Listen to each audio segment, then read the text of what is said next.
বিষ্ণু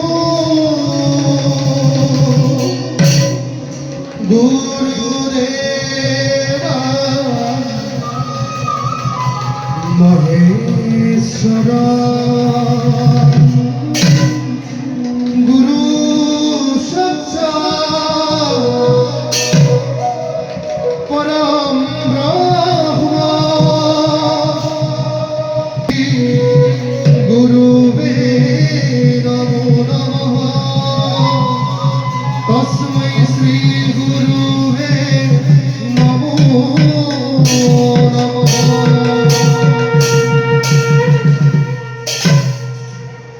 কোথা প্রজাপতি আর রুদ্র? প্রভু হে প্রজাপতি, প্রভু আপুনি এই জীৱ জগত সৃষ্টি কৰিছে আৰু আমি বিষ্ণুৱে এই জীৱ জগত পালন কৰিছোঁ। ৰুদ্ৰই হঠাৎ মহাবল ধাৰণ কৰি ৰক্ষণাবেক্ষণৰ দায়িত্ব গ্ৰহণ কৰিছে।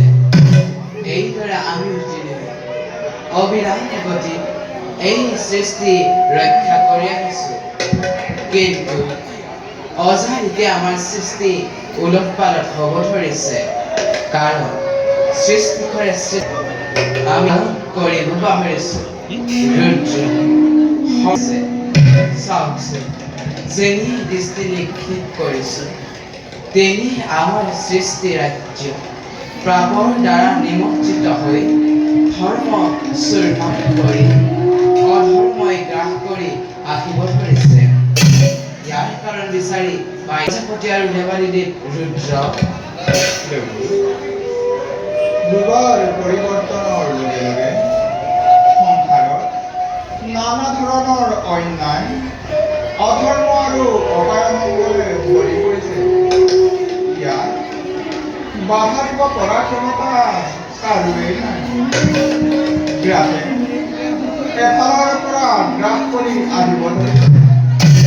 চাৰিওফালে দেখো কেৱল অন্ধকাৰ। প্ৰভু প্ৰভু এটা কল্প শেষ হোৱাৰ লগে লগে আন এটা কল্প আৰম্ভ হয়, আৰু সেই কল্পত যদি ধৰ্ম স্থিতি ল'বলৈ সুবিধা পায় তেন্তে তাৰ ফলতি লাভ হয়, আৰু যদি অধৰ্ম স্থিতি ল'বলৈ সুবিধা পায় তেন্তে তাৰ ফলতি ভয়ংকৰ হ'ব।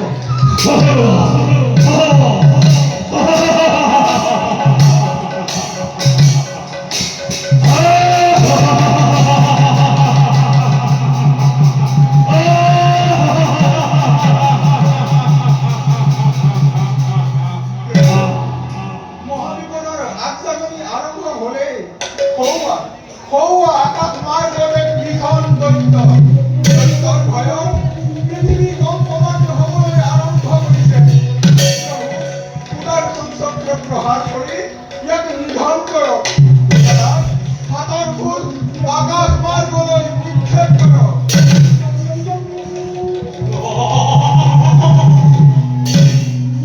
কুন্তই মায়াবী প্ৰলয়ংকাৰী দৈত্য সোনকালে দিয়াটোৰ সত্য পৰিচয়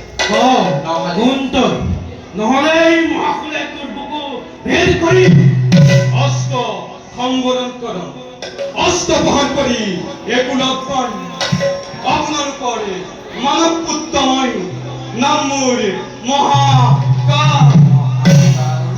মনত পৰা নাই ন? মনত পেলা। মনত পৰিছে, কিন্তু অসমত আবিৰ্ভাৱ হোৱাৰ কাৰণ কি? পৃথিৱীৰ সৃষ্টি ৰক্ষা আমাৰ ওপৰত অৰ্পণ কৰিছিল, কিন্তু এতিয়া এই দায়িত্ব পালন কৰিবলৈ আমি অপাৰগ।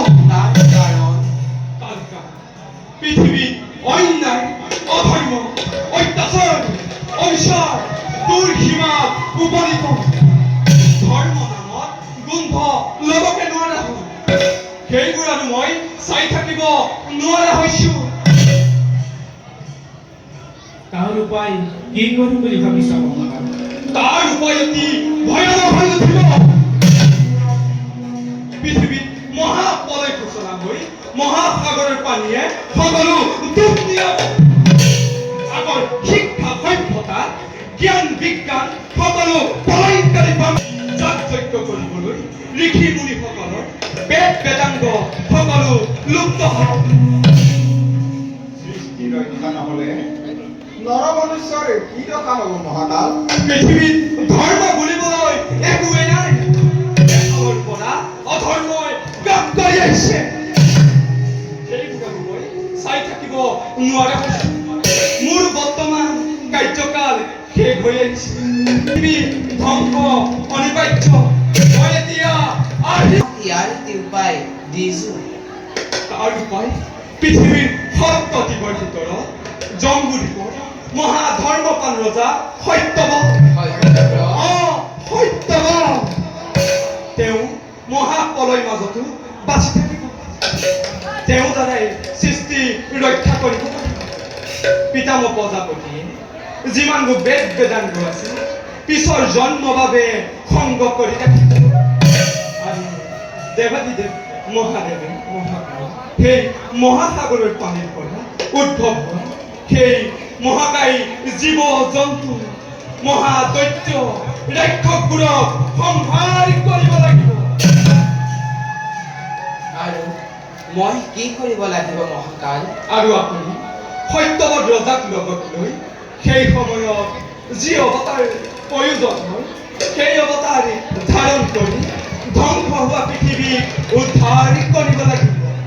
কিন্তু এটা কথা মনত ৰাখিব, মহাপ্ৰলয়লৈ আৰু বেছি দিন নাই প্ৰভু।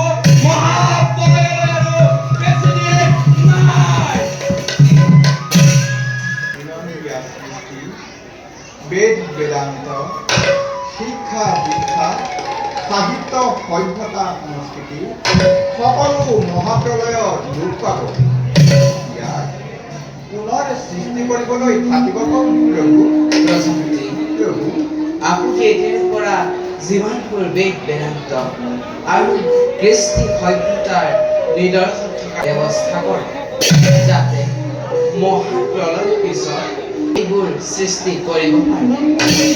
কিন্তু সভ্যতা সংস্কৃতিৰ নিদৰ্শন ইমান সোনকালে সংগ্ৰহ কৰা সম্ভৱ নহয় প্ৰভু। কোন ক'ত কৰি থাকে তাৰো ঠিকনা নাই। কিন্তু সকলোৰে অলপ অলপ আভাস ৰাখি যাব পৰা যায় তাৰ চেষ্টা কৰিব। ৰুদ্ৰই হঠাৎ মহাবল ধাৰণ কৰি ৰক্ষণাবেক্ষণৰ দায়িত্ব গ্ৰহণ কৰক।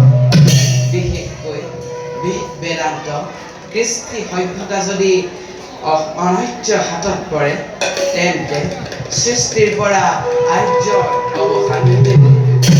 এতিয়া দুয়ো নিষ্কৰ্তব্য গৈ গ্ৰহণ। তেন্তে এতিয়া আমি নিষ্কৰ্তব্যতকৈ সমগ্ৰ গৌৰৱ প্ৰজাপতি ব'লা আমি যাওঁ